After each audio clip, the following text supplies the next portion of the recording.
정제 곡물이지만 복합 탄수화물이에요. 흰쌀밥. 그런 것들을 많이 먹으면 되죠.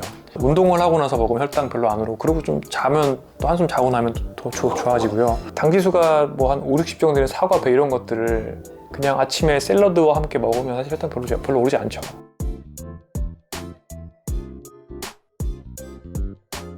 노년내과는 어느 타이밍에 가야 좋은지, 예. 어느 타이밍에 4에서 5로 넘어가려고 말할 때 신체적 쇠약을 느끼는 게 4잖아요. 네. 근데 5는 밖에 나가기, 혼자 밖에 가기가 좀 어렵고 보호자 좀 필요할 정도? 그 정도로 넘어갈 때 딱 오시면 제일 좋고요.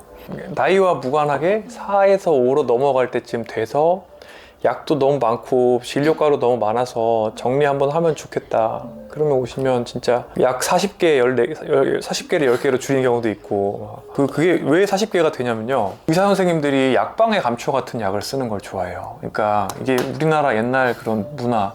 예를 들어서 감기약을 코데온 포르테, 그러니까 코프 시럽 하나만 줘도 종합감기약 그 안에 다 들어있어요. 안티히스타민도 들어있고 기침약도 다 들어있고 가략 들어있는데, 감기약 주면서 감기약에다가 항생제 주고 소화제 주고 소화제 위장관 운동 촉진제 주고 뭐 해가지고 약을, 감기약 하나를 줘도 대여섯 개를 줘요. 유효 성분만 딱 주면 되는데 보고 있으면 너무 괴로운 거죠. 그게. 그런 경우에 오시면 진짜 좋아요. 그러니까 쇠약이 이렇게 가파르게 진행할락 말라 이렇게 하는데 다이내믹하게 체중이 뭐 한 4, 5kg 빠지고 이전과 같지 않고 식욕이 떨어지고, 노인 증후군이죠. 막 기억력이 이전 같지 않고, 그런 분들이 오시면 정리가 싹 됩니다. 그리고 4에서 5로 넘어갈 때 오시면 잘하면 3으로 만들어 드릴 수 있다. 그게 저희의 특장점이고요. 그때 이제 방치되면은 이제 좀 안 좋다. 간헐적 단식을 하고 고강도 운동을 하고 네. 점심 저녁만 먹었더니 살이 엄청 빠지더라고요. 네. 저는 원래 근육을 찌고 싶었는데 살이 네. 더 빠졌는데 네. 당을 높이는 백세 네. 그런 걸 안 먹으려고 하다 보니까 네. 또 그것도 한계가 어느 정도 있더라고요. 먹어야 돼요. 네. 이하적인 식사를 했을 때 좋았던 거는 네. 컨디션이 컨디션이 되게 좋죠. 좋았거든요. 네. 그러니까 뭐 맞아요. 집중도 잘 되고 네. 일할 때도 되게 네. 좋았는데 밥을 먹으면 좀 졸려요. 그죠. 근데 또 안 먹으면 살이 빠지니까 맞아요. 새끼를 다 챙겨 먹긴 먹는데 저도 최대한 이제 렌틸콩 그런 네. 비슷한 뭐 바라현미나 이런 걸 네. 섞어 먹거든요. 어떻게 해야 될지가 되게 애매해요. 이걸 더 맞습니다. 먹으자니 집중하기가 어렵고. 맞습니다. 네. 맞아요. 굶으면 컨디션 진짜 좋아요. 머리도 네. 팽팽 돌고요. 원래 그래요. AMPK 올라가고, 인슐린 저항성이 있는 분들은 더 심해요. 그러니까 밥 먹고 나면은 완전히 컨디션 나쁘기 때문에, 그러니까 정말 절식, 단식, 저탄고지 하면은 컨디션 좋다 그러거든요. 그럼 살이 쫙 빠지죠, 진짜.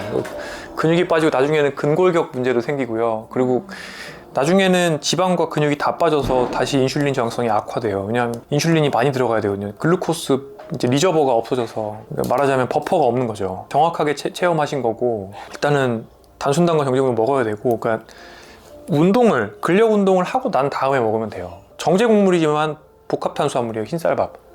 그런 것들을 많이 먹으면 되죠. 흰쌀밥에 막 고기, 돼지고기, 뒷다리살 이런 거를 왕창 먹으면, 운동을 하고 나서 먹으면 혈당 별로 안 오르고, 그리고 좀 자면 또 한숨 자고 나면 더 좋아지고요. 저도 실은 이화적 식단을 유지하면 컨디션이 되게 좋고, 글 쓰거나 논문 쓸 때는 그렇게 하거든요. 그러면 정말 체중이 많이 빠져요. 근데 그러고 나서 벌크업을 해야 되면 하루에 3,300kcal씩 먹으면서 웨이트를 매일 하면서 흰쌀밥에 닭가슴살 먹고, 그 체력 단련 하듯이 동화적으로 벌크업 식단을 하고, 운동 후에 전후에는 막 그 WPI 같은 BCAA 많이 들어있는 동물성 단백질도 많이 먹고요. 막 그렇게 합니다. 근데 확실히 그러면 좀 막 졸리고 확실히 좀 브레인 포그는 오죠. 어쩔 수 없는 것 같고요. 우리가 이제 빼는 방향으로 할 때는 기초대사량에 플러스 운동 활동대사량을 더해서 그 정도에서 한 200~300만 빼도 사실 잘 빠지거든요. 한 달에 1kg씩 빠지거든요. 근데 그러지 말고 여기다가 플러스 500 정도를 더해서 먹어줘야 현상 유지가 되는 것 같아요. 건강하게, 그러니까 우리가 혈당을 느리게 올리는 렌틸이나 이런 거 건강하게 먹어서 몸을 유지한다고 하면 칼로리도 더 많이 먹어줘야 되는 것 같고. 많이 먹어야 되는. 예, 근데 반대로 여성분들, 이제 저 아는 분들도 보면, 특히 이제 직장인들 분들 점심 굶고 오후에 케이크 하나 먹고 때우는 분들 많은데, 그렇게 하면은 정말 내 기초대사량보다 덜 먹어도 쪄요. 대사적 토포 상태가 되고, 그러니까 몸이 일단 비상 상태에 진입을 하게 되고, 그 상태에서 에너지가 들어온 거는 그 혈당 스파이크 상태에 그걸 지방으로 다 집어넣어 버리고, 나머지 시간에는 아예 그 열 발생을 없애버리기 때문에 그때는 오히려 정말 아무리 먹어도 물만 먹어도 찌는데 건강하게 잘 먹으면 의외로 되게 많이 먹어도 잘 안 찌고 열 발생도 되게 많아지고 게다가 이게 근육을 생성시키는 데는 에너지가 진짜 많이 들기 때문에 그러니까 근육의 양을 유지를 하고 근육이 기능을 낼 수 있는 근육으로 유지하기 위해서 되게 에너지가 많이 들기 때문에 되게 건강하게 먹을 땐 많이 먹어야 돼요. 사람의 에너지 유격이 저는 대사를 했으니까 박사를 보면은 되게 커요. 그러니까 예를 들어서 우리가 보통 이제 생각하는 RMR이라고 하는데 휴식 시 레스팅 메타볼릭 레이트, 휴식 시의 대사율이 보통 뭐 계산돼서 나오잖아요. 이런 시계 같은 데서 해주잖아요. 1700 이렇게 나오는데 사실은 열 발생이 쫙 줄어들면은 막 반 이하로까지 줄 수가 있는 거예요. 그리고 브라우닝이라고 해서 그러니까 요새 이제 쥐 실험하다 보면 이제 알게 되는 건데 백색 지방이 베이지 지방이 되거든요. 그러니까 갈색 지방과 비슷한 형태로 미토콘드리아 합성이 늘면서 지방이 정말 타는 지방이 되는데 그런 식으로 그러니까 운동을 많이 하고 고지방 식이를 하고 탄수화물 안 먹고 인슐린 저항성을 낮추고 이런 식으로 하면은 기초대사량이 되게 많이 올라갈 수 있어요. 그리고 다이어트 인듀스 서모제네시스라고 해서 또 고단백 식사를 하기만 해도 사실은 열 발생이 많이 늘어나고요. 그래서 이런 것들이 있기 때문에 어떻게 보면 건강하게 먹기 시작하면 생각보다 되게 많이 먹어줘야 되고 예를 들어서 프룩토즈 그러니까 액상과당이나 이런 것들을 많이 먹으면 대사율이 줄어요. 오히려 대사율이 줄고 지방을 태우지 못하게 되고요. 지방이 화이트닝이 돼요. 태울 수 있던 지방도 더 타지 않는 지방으로 바뀌어요. 그러니까 우리 몸의 피하 지방들이 그렇게 바뀌기 때문에 더 악순환돼요. 그래서 결론적으로는 이것도 어떻게 보면 우리가 즐길 수 없는 방향인 거죠. 맛있는 거 먹고 즐기면서 살긴 되게 어렵고 그렇게 모든 게 돼 있어요. 근데 과일을 그냥 먹는 거랑 그 갈아 먹으면 그게 또 액상과당이 좀 달라요? 그쵸. 과일을 째로 먹으면 섬유잖아요, 섬유.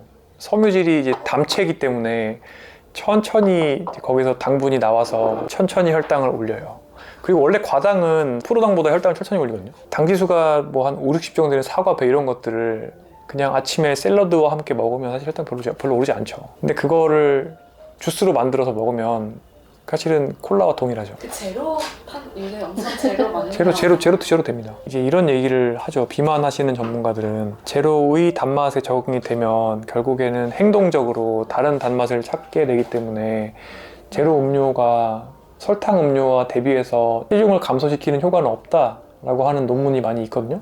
어쨌든 간에 그거는 그렇다 치고 제로 음료 자체만 놓고 봤을 때는 혈당이 오르지 않기 때문에 옛날에는 왜 그렇게도 생각했어요. 제로 음료를 먹으면 뇌상, 그러니까 음식을 먹을 때 내가 단맛을 느끼기 때문에 그것만으로도 약간의 인슐린이 나오고 그것 때문에 혈당이 떨어져서 그 이후에 더 음식을 찾게 된다고 생각을 했는데 임상 연구를 해보니까 별로 그렇지 않은 것 같아요. 먹어도 되는 거라고 생각합니다.